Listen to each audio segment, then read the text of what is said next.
오늘 말씀은 변하고 성숙해져야 합니다라는 말씀으로 함께 은혜 나누겠습니다.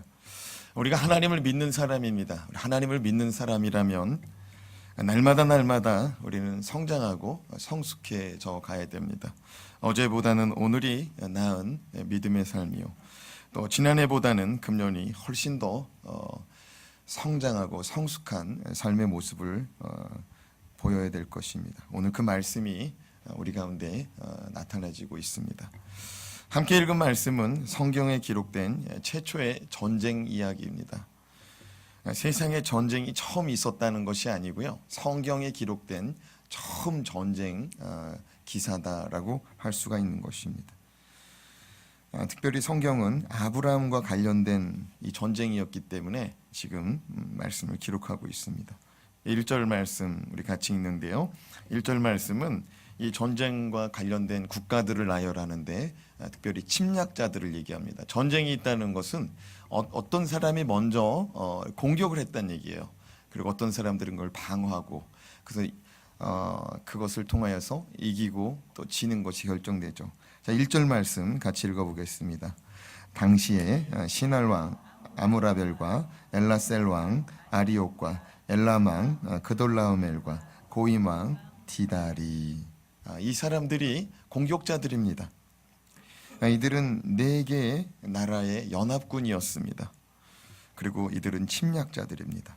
먼저 시나랑 아무라벨, 시날 땅은 훗날 바벨론 제국이 일어난 땅입니다. 지금의 이라크 지역이죠. 이곳은 우리가 한 번쯤 들어보았을 법한 이름의 왕이 등장합니다. 함무라비 법전 들어보셨습니까? 함무라비 법전. 요즘에 드라마에서도 이 이름을 인용해 가지고 이렇게 드라마를 제작하는 것 같더라고요.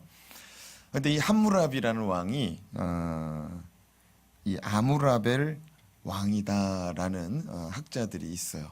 그래서 정확하게 이제 드러나는 건 아니지만 어쨌든 이제 그 지역에서 일어날 왕입니다. 아무라벨. 두 번째는 엘라살입니다. 알라살. 이 엘라살은 갈대아 우르의 근처에서 일어난 왕입니다. 갈대아 우르, 갈대아인의 우르, 우리 많이 들어봤죠? 누구 고향이에요? 아브라함의 고향입니다. 엘람은 바사, 페르시아, 바세 제국이 일어난 땅입니다. 이 엘람 땅은 지금의 이란 땅이다라고 볼 수가 있습니다. 그리고 고임은 현재의 정확한 지명은 알 수가 없습니다. 읽다가 없어졌어요, 이게. 그런데 이 모든 나라들은 하나같이 유프라테스 강과 티그리스 강, 이 두 강 사이에 퍼져 있는 그런 민족들이고 나라들이었다는 것입니다. 2절 말씀을 또 보겠습니다. 2절 말씀은 침략당한 자들이고 이 전쟁에서 패배한 자들이기도 합니다. 같이 한번 읽어보겠습니다.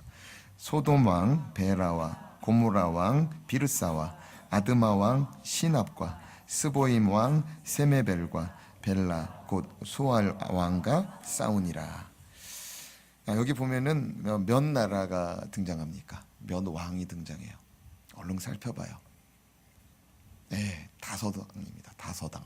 앞에 1절은 몇 왕이었을까요? 1절. 네, 1절은 4나라 4명의 왕이었습니다. 여기 5나라는 하나같이 좀 약소국이었습니다. 그리고 도시국가 체제를 이루는 그런 시스템의 나라들이었어요. 이 나라들은 하나같이 어디에 위치해 있냐면 사해 바다, 들어보셨습니까? 사해. 그러니까 이스라엘이 최북단은 단입니다. 이스라엘 최북쪽은 단이에요. 단. 이 단에서부터 헬몬산이 있습니다. 헬몬산에서 그 물이 흘러서 어디로 가냐면은 요단 이 강이 발원되기 전에 갈릴리 호수로 들어갑니다. 헬몬산의 물이 갈릴리 호수로 들어가서 갈릴리 호수에서 나온 물이, 갈릴리 호수에서 넘쳐 나온 물이 요단강이 되는 거예요. 이 요단 강물이 흘러가지고 내려와서 어디로 내려가냐면 사해 바다로 들어갑니다. 근데 사해 바다는 우리가 좀 이따가 말씀을 살펴보겠지만 아직 하나님께서 소돔과 고모라를 심판하기 전이었기 때문에 그때는 사해가 아니었습니다. 죽은 바다도 아니었고 염도가 높은 바다도 아닌 풍성한 호수였습니다. 자, 그런데 이 사해 바다 근처에 있는 5개 나라들이 연합해 가지고 전쟁을 벌였습니다. 자, 4절 말씀. 먼저 공격한 사람이 4나라였지만 사실은 원인 제공한 사람들은 5나라다라고 성경이 기록합니다. 자, 4절 말씀 같이 읽어봐요. 시작. 이들이 12년 동안 그돌라오메를 섬기다가 제13년에 배반한지라. 이들이 12년 동안 누굴 섬겼어요? 그돌라오멜 왕을 섬겼습니다. 그돌라오멜 왕을 섬겼어요. 엘람이라는 지금의 바사 지역, 이란 지역에 있는 왕을 섬겼습니다. 그런데 잘 섬기다가 이 나라들이 배반했어요. 여러분, 세상에서도 배반하고 배신하면 어떻게 돼요? 세상에서도 배반하고 배신하면 어떻게 돼요? 조직의 쓴맛을 보죠. 조직의 쓴맛을 봐요. 이 엘람 왕이 이 배반한 자들 버릇을 고쳐줘야겠다 하고서 자기 주변 나라, 엘람이라는 나라 주변에 있는 3나라의 왕들에게 도움을 요청해서 전쟁을 일으킨 거예요. 정벌하러 가는 거예요. 쿠데타를 일으킨 이 사해바다 주변에 있는 5개 나라를 혼쭐 내주려고 이제 출발합니다. 자, 그런데 창세기 13장 10절 말씀, 창세기 13장 10절 말씀에 보니까 이 전쟁에 아브라함의 조카 롯이 연루될 수밖에 없는 근거를 기록합니다. 같이 한번 읽어봐요. 시작. 이에 롯이 눈을 들어 요단 지역을 바라본즉 소알까지 온 땅에 물이 넉넉하니 여호와께서 소돔과 고모라를 멸하시기 전이었으므로 여호와의 동산 같고 애굽 땅과 같았더라. 롯과 아브라함이 지난주에 헤어졌습니다. 롯하고 아브라함하고 이제 목자들이 막 싸우니까 가축제들이 우물 가지고 또 물 가지고 또 들의 초장 가지고 싸우니까 아브라함이 뭐라고 그랬어요? 내가 양보하마. 네가 좌하면 내가 우하겠다. 네가 우하면 내가 좌하겠다. 그러니까 네가 먼저 땅을 택해라. 그럼 네가 먼저 택한 땅은 내가 그쪽으로 가지 않겠다. 그래서 이 롯이 선택한 땅이 어디냐면 요단강 물이 흐르는 저 사해바다 남쪽 소돔과 고모라가 멸망하기 전이었으므로 그 땅은 어떤 상태였대요? 여호와의 동생 같고 또 애굽 땅과 같았다. 애굽은 지난 시간에 말씀드린 대로 풍부한 이 번영의 도시를 상징합니다. 산업화된 도시를 상징해요. 에덴 동산이라는 것은 하나님께서 태초에 만드신 그런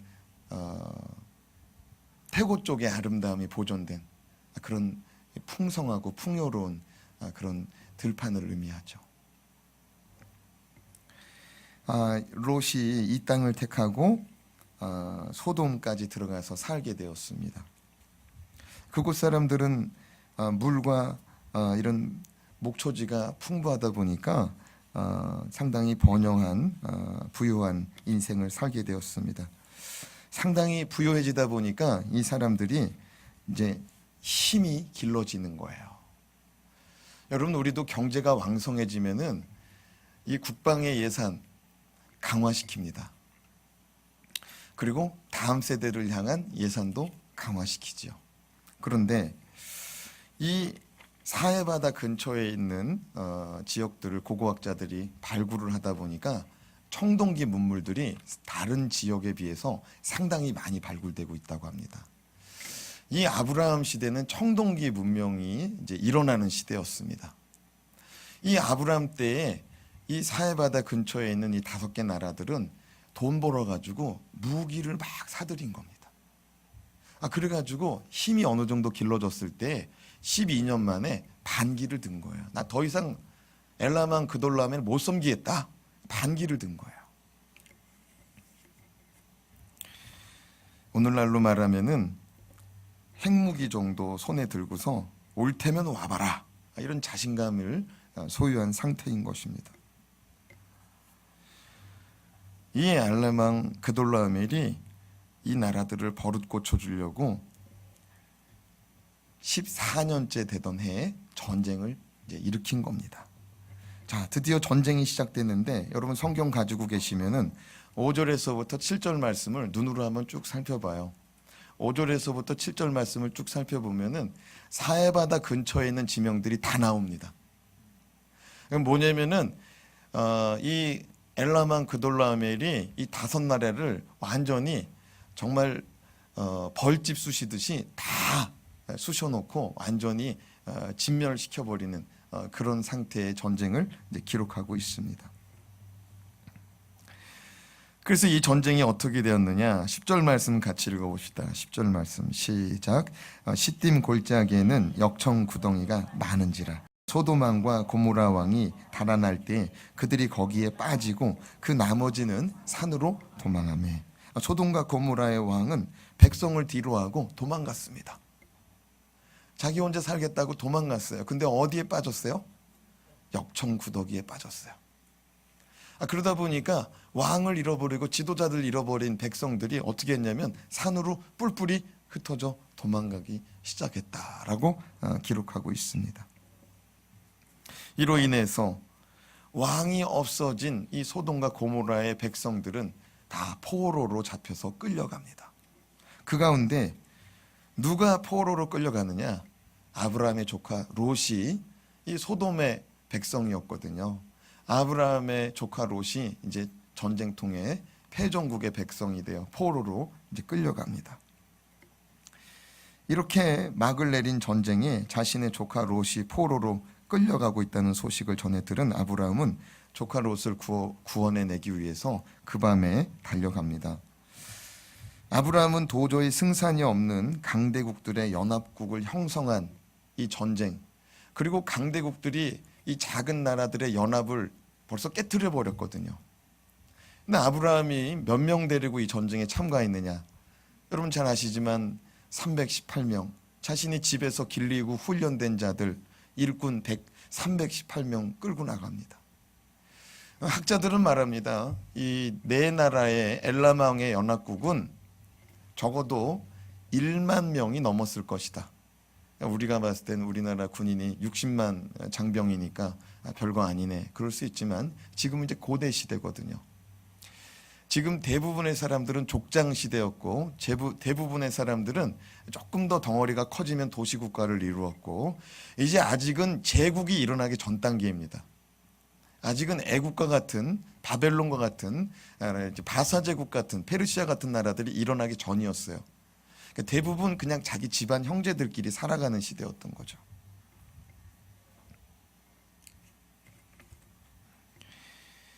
아브라함은 승산도 없는 이 전쟁에 뛰어든 거예요. 왜 뛰어들었어요? 자신의 조카 롯을 구원하기 위해서. 아브라함은 하나님을 만난 이후에 삶이 변화되고 성숙하고 성장하기 시작했다라는 단편을 볼 수 있는 이 사건이 오늘 전쟁에 참여한 사건입니다. 자, 그렇다면 아브라함의 삶을 통해 믿는 우리의 삶 속에 나타나야 될 변화와 성숙은 무엇이 있는지 같이 좀 살펴봤으면 좋겠습니다. 이번 전쟁이요, 아브라함의 믿음이 성장했구나, 아브라함의 삶이 변화됐구나라는 걸 느낄 수 있는 대목이에요. 자, 그럼 무엇이 변화됐는가? 첫 번째, 사랑이 변화되고 사랑이 성숙되어졌습니다. 아브라함은 이전에 자기 자신밖에 모르는 그런 이기주의적이고 이타적인 그런 사랑이었어요. 아브라함은 자식이 없는 가운데 동생 아들 롯을 자신의 아들처럼 키웠습니다. 우리가 지난 시간 살펴보았듯이 아브라함은 조카 롯을 데리고 갈대아 우르에서부터 하란으로, 하란에서 가나안 땅까지 이르기까지 조카를 도와서 살았습니다. 그런데 성경을 가만히 보니까 이 조카 롯의 행동은 자기밖에 모르는 철없는 아이와 같아요. 누가 그렇다고요? 아브라함의 조카 롯이. 저는 이 모습을 보고 이번 주 말씀을 준비하면서 말씀을 이제 묵상하다가 이 조카 롯의 모습은 누구의 모습이다? 큰아버지 아브라함의 모습이다라는 걸 깨달았어요. 다시 말씀드리지만 조카 롯의 아버지는 하란이었습니다. 근데 하란이 갈대아 우르 땅에서 갑자기 죽어요. 그러니까 아버지 없는 자식으로 남게 되죠. 근데 그 어머니도 이 아브라함의 집안에서 갑자기 사라집니다. 이 롯의 어머니 아버지가 죽거나 사라져요. 이제 고아가 된 거예요. 그 조카 롯을 누가 데려다 길렀어요? 아브라함이 데려다 기른 겁니다. 근데 아브라함이 그렇게 데려다가 기르고 갈대아인의 우르 땅에서 데려와서 하란에서 또 하란에서 가나안 땅으로, 가나안 땅에서 애굽으로, 애굽에서 다시 가나안 땅으로 왔는데 큰아버지 사람들하고 막 싸우는 거예요. 자기 재산 지키겠다고. 그때 큰아버지가 뭐라고 그랬어요? 너하고 나하고 한 가족 아니냐. 더 이상 싸우지 말자. 네가 좋은 땅을 먼저 택해라. 그러면 내가 너의 땅은 건드리지 않겠다. 근데 조카 롯이 어떻게 했어요? 큰아버님, 무슨 말씀이세요? 지금까지 저 어려서 젖 먹을 때부터 큰아버지가 저 키워줬는데 이렇게 장성해가지고 제가 가정을 이루고 이렇게 제 사업이 번성했는데 큰아버지, 제가 사람 관리 잘못해가지고 제 사람들이 큰아버지 목자들을 힘들게 했네요. 큰아버지, 지금까지 베푸신 사랑 고마우니까 제가 큰아버지를 떠나겠습니다. 큰아버지 피해 없도록 멀리 떠나겠습니다. 철든 조카라면 그렇게 말했어야 돼요. 근데 조카 롯이 어떻게 했어요? 큰아버지, 저쪽 땅이 좋은 것 같아요. 저 요단강 동편에 있는 저 소돔과 고모라, 저 아래에 있는 소알 땅, 거기가 좋은 것 같아요. 제가 그쪽으로 가겠습니다. 조카 롯이 그렇게 가는데 큰아버지한테, 큰아버지 고맙습니다. 그동안 키워줘서 고맙습니다. 제가 사람 관리 잘못해서 큰아버지 사람들이 힘들게 해서 죄송합니다. 정말 죄송합니다. 큰아버지, 제가 이제 떠날게요. 이런 대목이 성경에 있어요, 없어요? 전혀 없습니다. 정말 이 조카가 철이 없어요. 그죠? 정말 조카가 철이 없어. 큰아버지 고맙습니다. 한마디도 안 해. 그런데 나는 이게 조카가 철이 없는 줄 알았더니 아브라함이랑 똑같았어요. 다시 한번 좀 옛날 우리 말씀을 다시 한번 되짚어 볼까요? 아브라함이 하나님의 말씀을 받고 갈대아인의 우르 땅에서 떠났어요. 그리고 하란 땅에서 엄청난 재산을 모읍니다. 엄청난 재산을 모아요. 그리고 하나님이 다시 가나안 땅으로 가라고 그래서 하란 땅에서 떠났습니다. 그래서 하나안 땅을 떠나서 가나안 땅에 딱 도착했더니 그 땅이 어떤 상태가 됐어요? 그 땅이 기근이 임했다 그랬어요. 그 땅이 먹고 살 게 없는 기근이 임했어요. 그렇게 자기 재산, 자기 가축들 그거 잃어버릴까 봐 어디로 갔어요? 애굽으로 내려갔죠. 뭐 지키려고 간 거예요? 자기 재산 자기 거 지키려고 내려간 거예요. 근데 하나님을 믿는 사람이라면 하나님의 말씀이 떨어지기 전에는 내려가면 돼요, 안 돼요? 그 삶의 자리로 움직이면 안 돼요. 근데 그 내려갔어요. 내려갔더니 거기서 어려움 당했죠. 어려움 당하고 다시 올라왔어요. 근데 애굽에서의 어려움이 뭐였냐면 자기 마누라가 너무 예뻐. 그래서 자기가 생각할 때 사람들이 자기를 죽이고 자기 마누라를 데려갈 것 같아. 그래서 첫 번째로 희생당하는 사람이 누구예요? 자기가 희생당할 것 같은 거야. 애굽에서 가만히 살펴보니까 사람들이 나를 때려 죽이고 내 마누라를 데려갈 것 같아. 그래서 그가 뭐라고 말합니까? 여보, 당신이 너무 이쁘니까 나 죽이고 당신 데려갈 것 같아. 그러니까 당신은 나의 뭐가 되자고 그래요? 누이가 되자고 그럽니다. 누구 살겠다고? 자기 살겠다고. 잘 봐요. 자기 재산 지키려고 떠났어요. 자기 재산 지키려고 떠났는데 자기 재산은 고사하고 자기 목숨을 잃어버리게 생겼어. 그래서 누굴 팔아요? 자기 부인을 팔아요. 다 누구 거 지키려고 그러는 거예요. 다 내 거 지키려고 그러는. 누가? 아브라함이. 이런 사고방식 속에 살아가는 사람을 누가 배웠어요? 아들과 같이 큰 조카 롯이 배운 거야. 따라합시다. 부모의 모습은 자녀와 자손에게 본이 됩니다.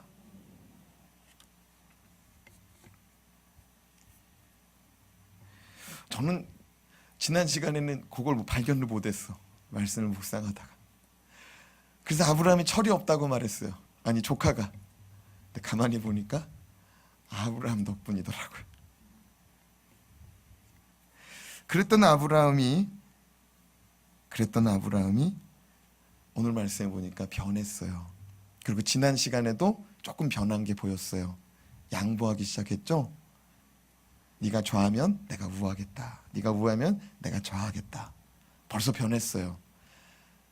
자기의 소유의 절반이 없어지는 거예요. 자기가 하나님으로부터 받은 땅의 절반이 없어지는 거예요. 왜냐하면 이스라엘은요, 요단강이 이스라엘 국토의 절반에 흐르고 있습니다. 딱 가운데 흐르고 있어요. 이 절반의 땅을 지금 롯에게 준 거예요. 요단강 동편을. 자기는 서편만 가진 거예요. 너 어디에서 그가 변한 걸 발견하느냐? 오늘 말씀 14절입니다. 오늘 말씀 14절 시작.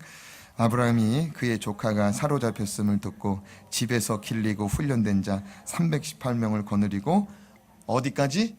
단까지 쫓아갔더라. 이스라엘의 최북단이 어디라고 그랬어요? 방금 전에 단이라고 그랬어요. 우리나라로 말하면 저 백두산. 이스라엘도 단이 그렇게 제일 높은 곳이에요. 제일 북쪽이에요. 거기까지 쫓아 올라간 거예요. 누구 찾겠다고? 조카를 찾겠다고. 다시 말씀드리지만 사해바다는 이스라엘의 북쪽이라고 그랬어요? 남쪽이라고 그랬어요? 남쪽이에요. 사해바다는 이스라엘의 최남단입니다. 가나안 땅에.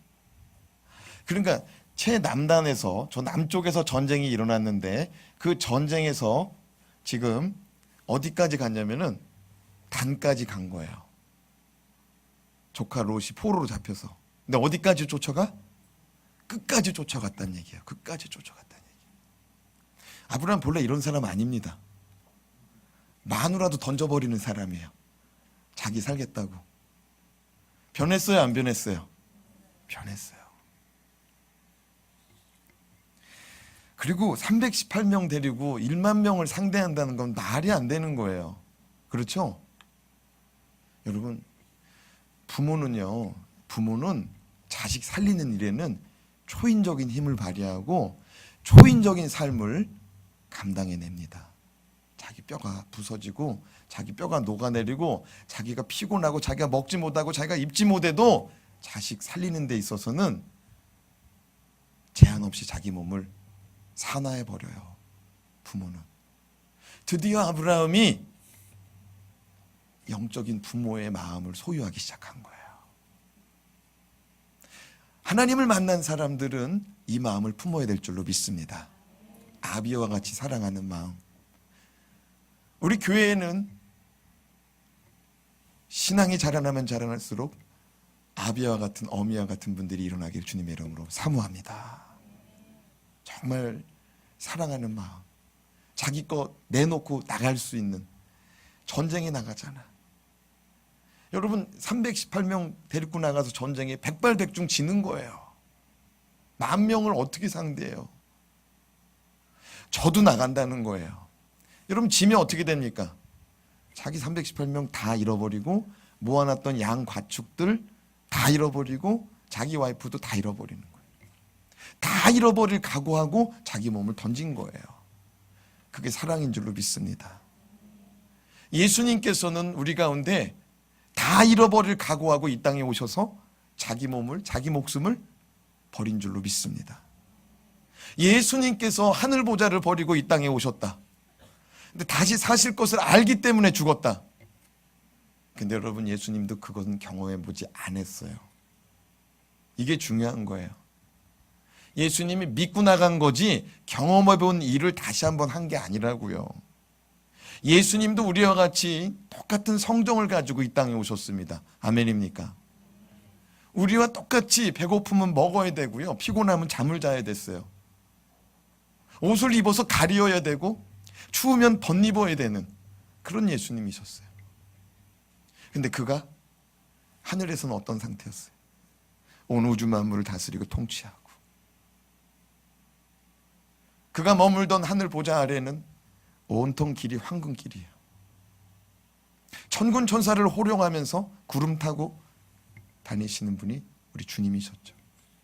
근데 그걸 다 내려놓고 우리 살리려고, 아브라함은 조카 한 사람 살리려고. 아멘입니까? 여러분, 우리가 이 사랑을 깨달을 때 우리는 이 사랑으로 닮아가고 변화가야 될 줄로 믿습니다. 전에는 내 거밖에 몰라. 내 컨디션, 내 영적인 상태, 내 거밖에 몰라요. 내 가정, 내 새끼. 근데 아브라함은 자기 새끼도 없었고 자기 와이프도 없었어. 자기밖에 몰라. 바꿔줘야 될 줄로 믿습니다. 변화되어야 될 줄로 믿습니다. 자라나야 될 줄로 믿습니다. 닮아가야 될 줄로 믿습니다. 그것이 우리 신앙인의 모습이죠.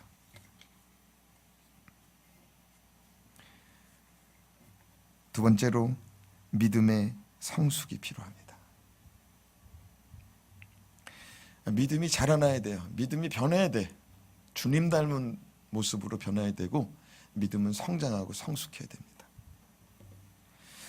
아브라함이 전쟁에 이끌고 간 사람들은 집에서 길리고 훈련된 사람이다라고 기록되어 있습니다. 아무리 집에서 잘 훈련시켰으면 얼마나 훈련시켰겠어요. 상대 적군은 전문적인 군사훈련 받은 군인들인데,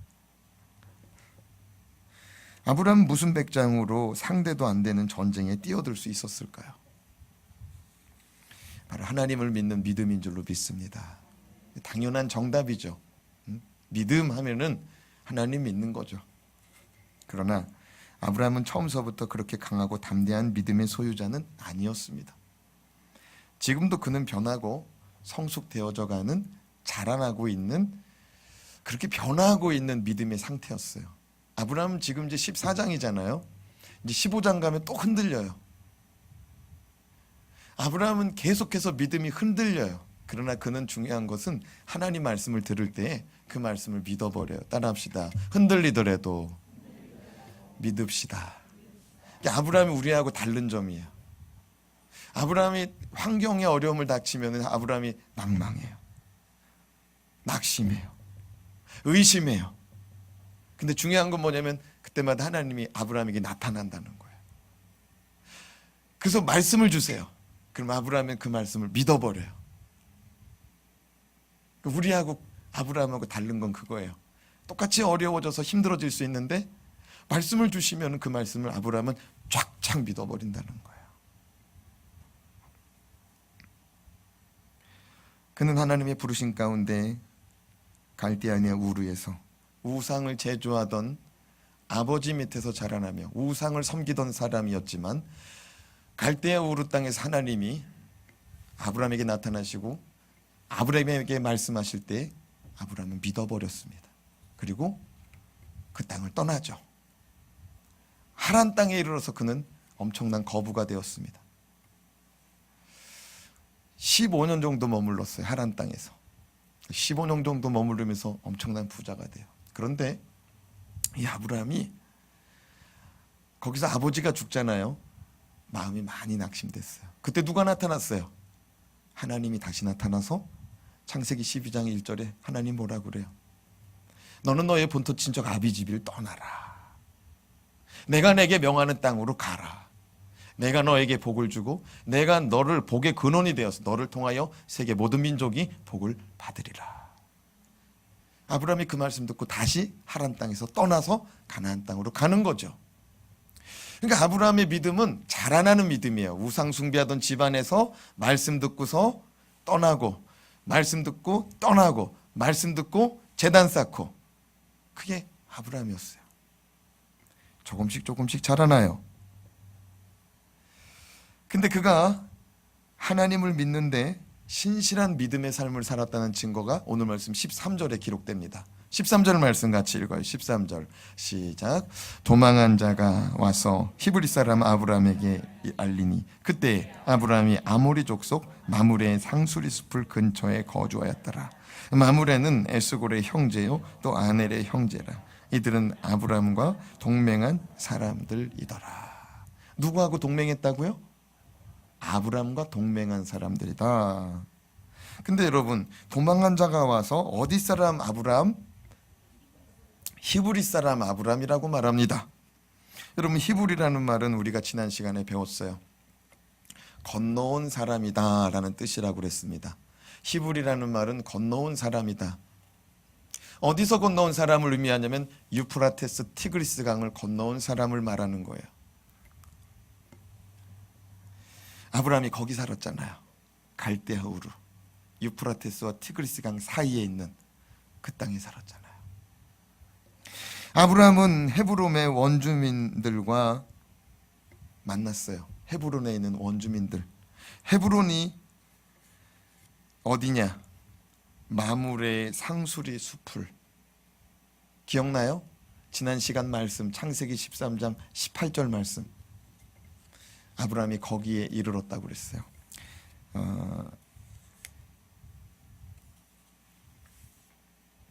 한번 읽어봅시다. 창세기 13장 18절 시작. 이에 아브라함이 장막을 옮겨 헤브론에 있는 마므레 상수리 숲에 이르러 거주하며 거기서 여호와를 위하여 제단을 쌓았더라. 아브라함이 이사를 갔는데 어디로 갔느냐? 롯과 헤어져서 이사를 갔는데 어디를 갔느냐? 헤브론을 갔습니다. 이 헤브론에서 하나님께 제단을 쌓고 예배드렸는데 그 땅에는 누가 살고 있었대요? 마므레가 살고 있어요. 마므레의 상수리나무 수풀에 아브라함이 도착한 거예요. 자, 무슨 말이냐면 아브라함이 롯과 헤어진 다음에 이사를 갔는데 헤브론 땅을 갑니다. 헤브론 땅을 거기에 누가 먼저 살고 있어요? 마므레. 근데 오늘 말씀 14장 13절 말씀 다시 봐봐요. 자, 거기 보니까 마므레는 누구의 형제예요? 에스골의 형제요 또 아넬의 형제라. 이들은 다 누구랑 동맹했어요? 아브라함과. 자, 이게 중요한 거예요. 아브라함이 헤브론에 가서 제단을 쌓고 예배를 드렸어요. 그럼 누구 믿는다는 얘기예요? 하나님을 믿는다는 얘기예요. 여러분, 우리도 주일날에 교회 가는 거 다른 사람이 알아요, 몰라요? 알아요. 어떤 사람은 모를 수도 있는데 대부분 우리가 주일날에 약속 잡는다고 하는데 저는 예배 가야 돼서 못 갑니다. 그러면은 쟤는 교회 가지. 사람들이 알아요. 이 제단을 쌓을 때 들판에다 쌓은 거예요. 보이는 공간에다가. 우리 교회도 숨어놓고 예배 드리는 게 아니잖아요. 십자가 걸고 다 보여지잖아요. 여기 이 성전문을 출입하는 사람 다 봐요. 그런데 중요한 거는 남의 땅에다가 제단을 졌어요. 그렇죠? 남의 땅에다가 지금 자기 가축들을 이끌고 들어갔어요. 이게 중요한 겁니다. 남의 땅에서 예배드리고 남의 땅에서 자기 삶의 터전을 자리 잡았어요. 이건 뭐냐면은 분쟁이 있을 수 있는 요소가 성립됐다는 거예요.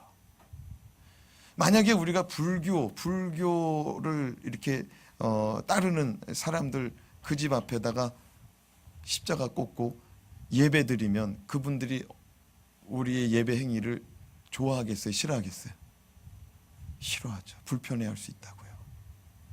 그리고 더군다나 자기 가축들을 이끌고 남의 땅에 들어갔어요. 그 사람들도 다 그때는 목축업을 하니까 자기 가축들이 있을 텐데. 이런 불편하고 불합리적인 요소들이 있었는데 아브라함하고 이 사람들이 손잡고 동맹했다는 거예요. 그럼 아브라함이 어떻게 살았단 얘기예요? 아브라함이 그 세상 사람들하고 정말 잘 지냈단 얘기예요. 여러분, 우리가 세상 사람들과 잘 지낼 수 있는 방법은 하나밖에 없습니다. 그들을 섬기는 수밖에 없어요. 아멘입니까? 그게 믿음 있는 삶에 나타나는 요소예요. 아니, 어떻게 남의 땅에다가 예배드리고 남의 땅에다가 자기 가축들 이끌고 갔는데 너하고 나하고 친구하자 하고 동맹을 맺을 수 있냐고요. 따라합시다. 하나님을 믿는다는 것은 섬김이 필요합니다. 하나님도 섬겨야 되지만 사람도 섬겨야 친구가 나타나는 거예요. 더 중요한 사실은 아브라함이 어려움이 있잖아요. 지금 자기가 전쟁에 나가야 되는데 자기가 역부족이야. 그래서 누구한테 도움을 구했어요? 마므레 씨한테 도움을 구했어요. 그랬더니 마므레 씨의 형제까지 데리고 나왔어. 그죠? 마므레는 에스골의 형제요 아넬의 형제더라. 이 마므레와 에스골과 아넬까지 다 나왔다 이거예요. 이거 기가 막힌 일 아닙니까? 아브라함이 어떻게 신앙생활했는지 보여요, 안 보여요? 여러분, 우리도 남의 집이 다른 사람 우리한테 도움을 요청할 때 우리가 머뭇거릴 때가 있어요. 야, 이건 내 힘으로는 안 되겠다. 아유, 미안해요. 우리도 그럴 때가 있단 말이에요. 그런데 이 사람은 지금 하나님 안 믿는 사람들이 아브라함의 어려움을 보고 자기 형제들 2명의 형제까지 더 데리고 나타난 거야. 아브라함이 어떻게 살았단 얘기예요. 믿는 자로서. 짐작이 되죠. 이건 아브라함이 감당할 수 없는 전쟁이었다고요. 근데 감당이 안 되는 전쟁인 거 알면서도 같이 간다고요. 같이 가. 사랑하는 여러분, 우리는요 전도할 때 야, 그래, 네가 다니는 교회라면 내가 나가볼게. 그래, 너라면은 네가 나한테 한번 부탁한다면 내가 나갈게. 네가 나한테 부탁하니까 나가는 거야. 네가 다니는 교회라고 하니까 내가 나가는 거야. 이런 소리 들어야 될 줄로 믿습니다. 지금 아브라함이 그런 상황 아닙니까? 네가 나한테 부탁하니까 내가 나가는 거야. 내 형제들 데리고 올게. 아넬도 데리고 오고 에스골도 내가 데리고 올게. 우리 하나님만 잘 섬긴다고 되는 게 아니에요. 정말 하나님을 잘 믿는 사람은, 정말 하나님을 향하여서 섬기는 사람은 이웃을 향하여서도 하나님 섬기듯이 섬길 줄로 믿습니다. 우리 주님 뭐라 그랬어요?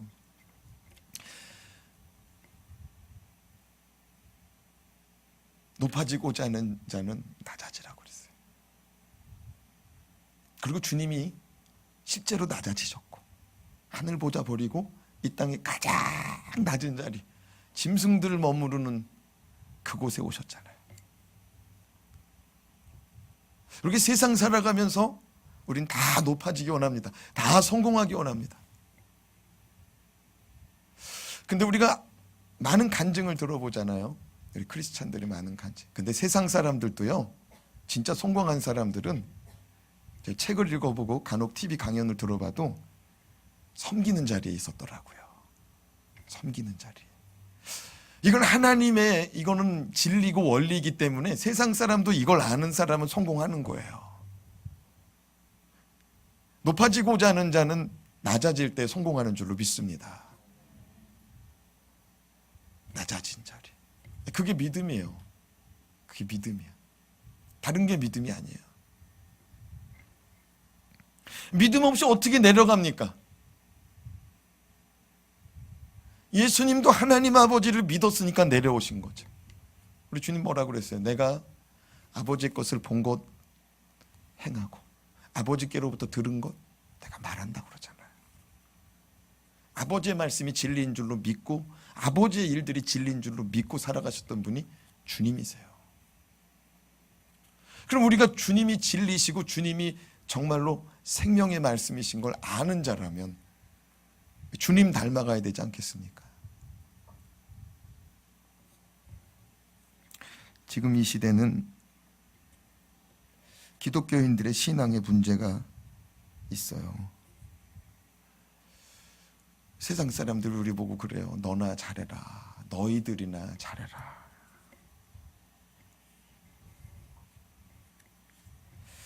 하나님은 잘 믿는데 삶의 자리에는 하나님 믿는 게 안 나타나는 거예요.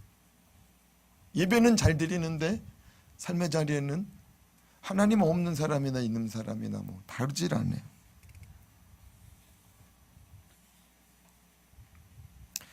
아브라함은 그의 이웃과 그 어려움을 함께 나눌 정도로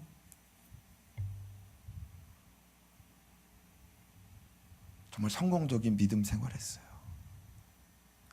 아브라함이 자기 어려움 당했을 때 그 집안 식구 다 와서 도와줄 정도면 아브라함이 어떻게 헌신을 했겠어요. 그 형제를 어떻게 섬겼냐고, 마므레를 어떻게 섬겼겠어요. 그냥 오는 게 아니에요. 전도는 그냥 따라오는 게 아니에요. 사도 바울은 로마서 12장에서 우리가 새벽에 지금 로마서 이렇게 말씀 강의 나누고 있거든요. 근데 이제 12장 말씀을 한번 같이 좀 읽어볼게요. 사도 바울이 말하는 로마 교회 성도들을 향하여서 너희들이 사회생활 이렇게 하라는 거예요. 믿는 자라면은 믿음 생활을 이렇게 해야 된다는 거예요. 그게 이제 12장에 기록되어 있는데 12장에서 특별히 10절서부터 18절까지만 읽어볼게요. 별다른 부연 설명을 안 붙여도 다 이해가 되는 거기 때문에 오늘 이 말씀 읽고 마치겠습니다. 시작. 형제를 사랑하여 서로 우애하고 존경하기를 서로 먼저 하며 부지런하여 게으르지 말고 열심을 품고 주를 섬기라. 소망 중에 즐거워하며 환난 중에 참으며 기도에 항상 힘쓰며 성도들의 쓸 것을 공급하며 손 대접하기를 힘쓰라. 손 대접은 손님 대접한다는 얘기예요. 네. 또 14절 시작. 너희를 박해하는 자를 축복하라. 축복하고 저주하지 말라. 즐거워하는 자들과 함께 즐거워하고 우는 자들과 함께 울라. 서로 마음을 같이하며 높은 데 마음을 두지 말고 도리어 낮은 데 처하며 스스로 지혜 있는 채 하지 말라. 아무에게도 악을 악으로 갚지 말고 모든 사람 앞에서 선한 일을 도모하라. 할 수 있거든 너희로서는 모든 사람과 더불어 화목하라. 아멘입니까? 그러니까 이게 믿음이에요. 이게 믿음이에요. 이게 믿음. 그러니까 믿음이라는 게 우리가 반쪽짜리 믿음 하고 있었어요. 반쪽짜리 믿음 갖고 있었어. 하나님께 예배 잘 드리고 하나님만 잘 믿으면 되는 줄 알았어. 근데 잘 믿는 사람은 이런 말씀이 나타나는 거예요. 저와 여러분의 삶 가운데 목사도 동일한 말씀이죠. 목사의 삶의 자리 가운데도 이런 말씀이 나타나고 목사를 통하여서 사람들이 교회로 나오고 우리 성도님들을 통해서 사람들이 교회로 나오고 이런 아름다운 공동체 세워가는 저와 여러분 되기를.